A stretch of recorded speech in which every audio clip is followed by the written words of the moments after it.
Voilà, donc il est encore possible de modifier tant qu'on veut la position des curseurs à l'intérieur, les curseurs d'écrêtage, l'opacité des deux calques en fait. Mais on peut aussi modifier le contraste des calques. Bon, pour ça, il faut que tout le monde ait réussi à le faire et on y va. Est-ce que ça va jusque-là? Alors, il faut absolument avoir sauvegardé le fichier parce que si, étant donné que je vous ai fait la version simple de l'explication, si jamais vous contrastez trop le contenu d'un calque gris, des pixels vont être perdus, ils ne vont plus exister. Enfin, je veux dire, des nuances foncées ou claires ne vont plus exister. Et pour les récupérer après, ce sera difficile. Donc c'est pour ça qu'on reviendra éventuellement à la version d'avant. Alors, on va commencer par les ombres. Vous allez cliquer sur le calque des ombres.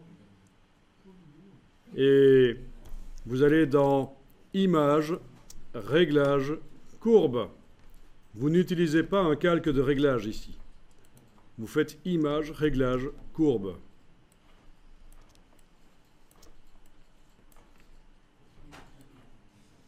Donc le calque des ombres, je vais dans Images, Réglages, Courbe.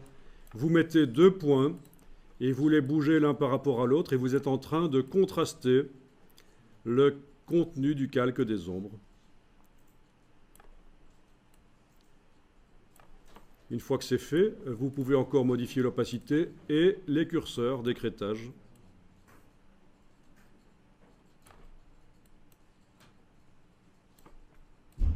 Même chose pour le calque des reflets. Je clique sur le calque des reflets. Je fais Image, Réglage, Courbe. Donc c'est CTRL M. Vous pouvez mettre 2 points et bouger pour contrôler l'aspect des reflets.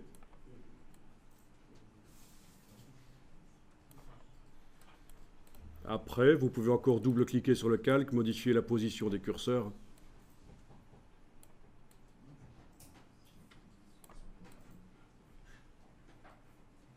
L'opacité.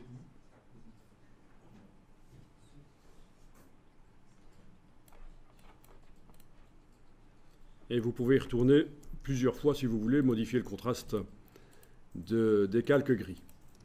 Donc quand même un contrôle assez fort sur le résultat par plein de paramètres.